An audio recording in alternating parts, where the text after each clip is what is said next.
Hey YouTube, this is James from Last Heart Games. Today we're going to continue working on the NES eBay lot. We're going to take a look at the NES Advantage. This is an arcade-style controller built for the NES. I tested the Advantage earlier and it actually works fine. You can see here that more than anything it's dirty. The laminate on this vinyl sticker is actually starting to peel up. There's a little bit of rusting on the back, but nothing really too concerning. Let's go ahead and take it apart. We're going to start by unscrewing this top knob on the joystick. Then we're actually just going to pull straight out the two knobs for the turbo buttons.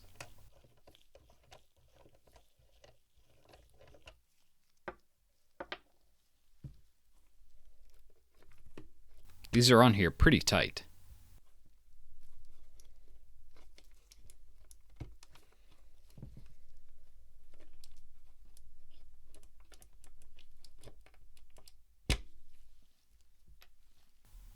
There's a couple nuts in here.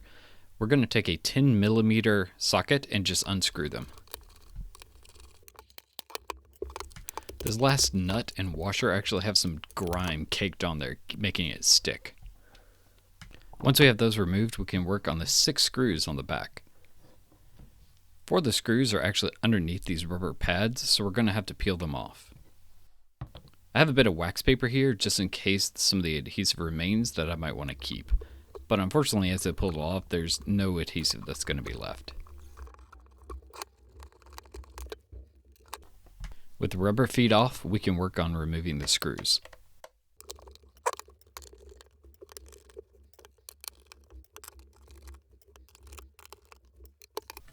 With the screws removed, we can lift the top part off the base.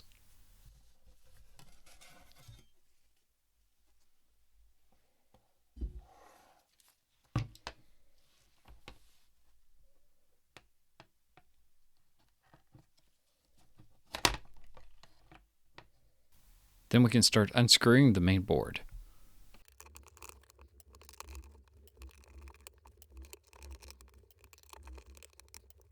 This last metal clip actually helps ground the circuit board to the metal base.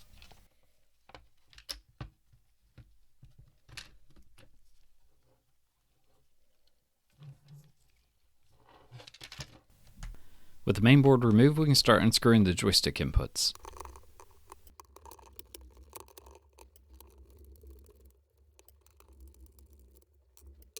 You can see here that the joystick is actually just basically a fancy D-pad.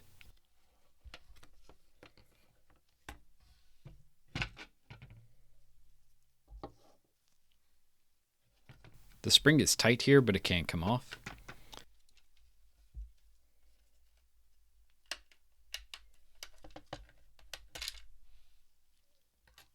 And then we'll finally remove all the buttons.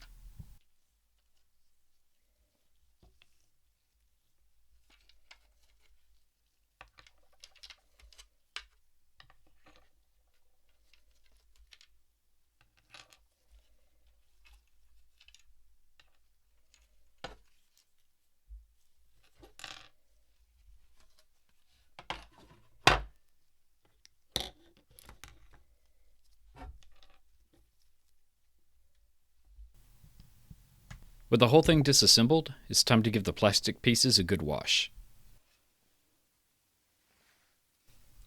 We'll just go ahead and remove what's left of this laminate.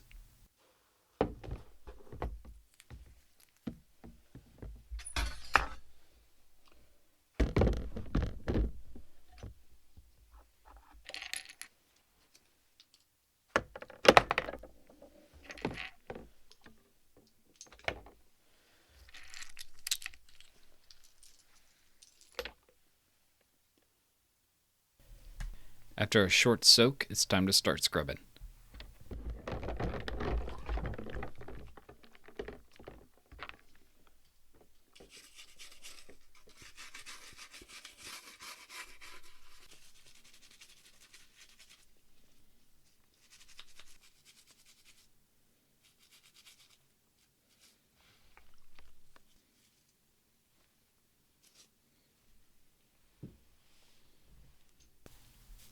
With all the plastic clean, we can take a look at some of the electronics.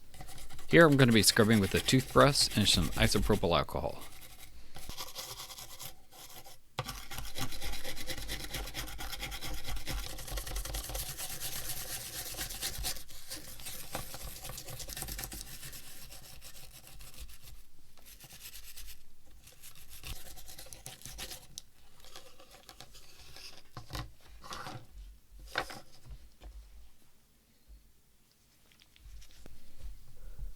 Then we can give all the button contacts a good clean with some isopropyl alcohol.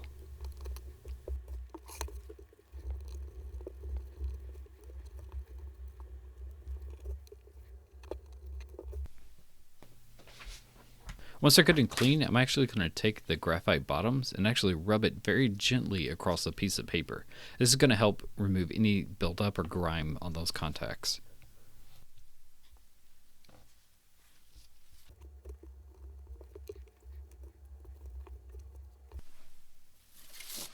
And with everything clean, it's time to put it back together.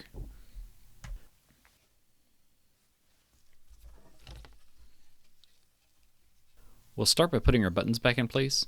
Be sure to pay attention how these go back in because certain buttons go in certain spots and you don't want to mix them up.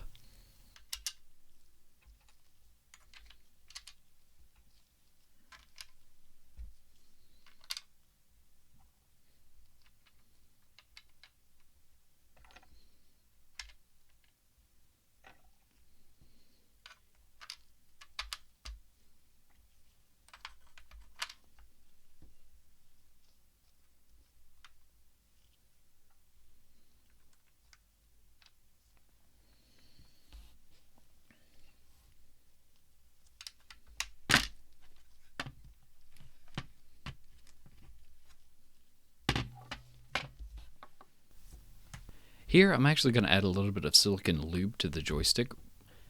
It's actually plastic safe, and this will help keep a smooth glide when using the joystick and prevent the plastic parts from rubbing against each other too roughly and wearing out over time.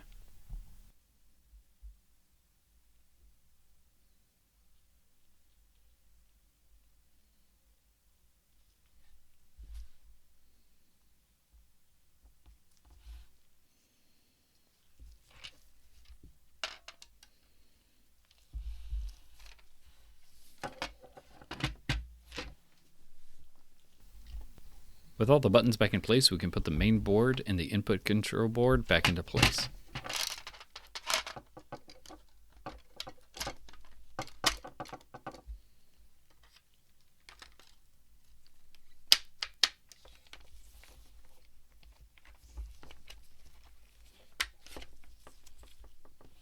I'm actually going to start with the input board since it has that spring underneath.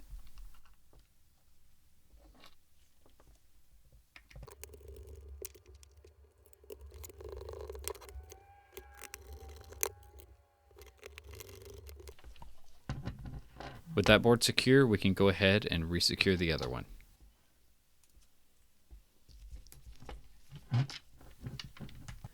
going to put back the metal clip first, just so I have everything lined up.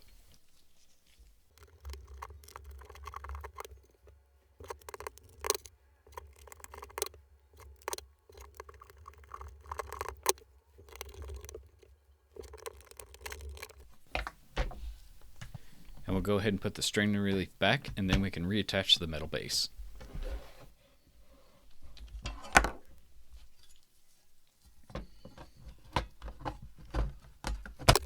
We'll use our 6 screws to secure it back into place.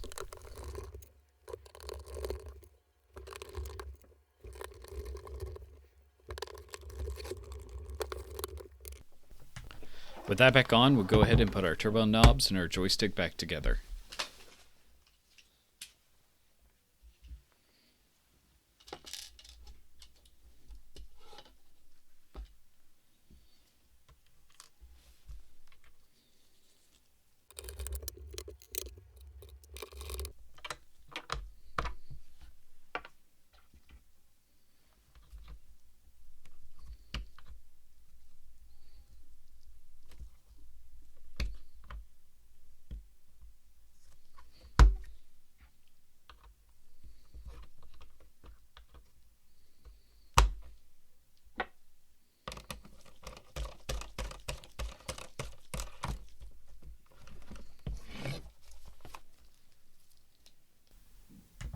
Finally, we'll use some good double-sided tape to stick our feet back to the base.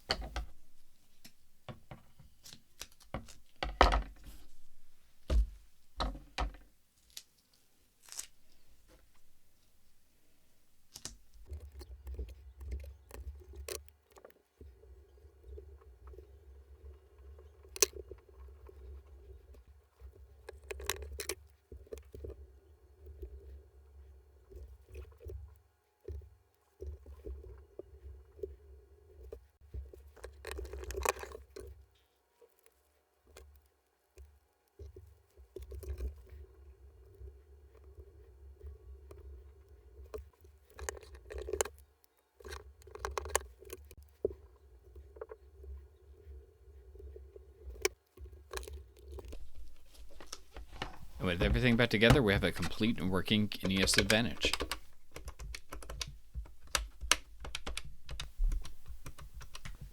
Thanks for watching, and please consider subscribing for more content like this.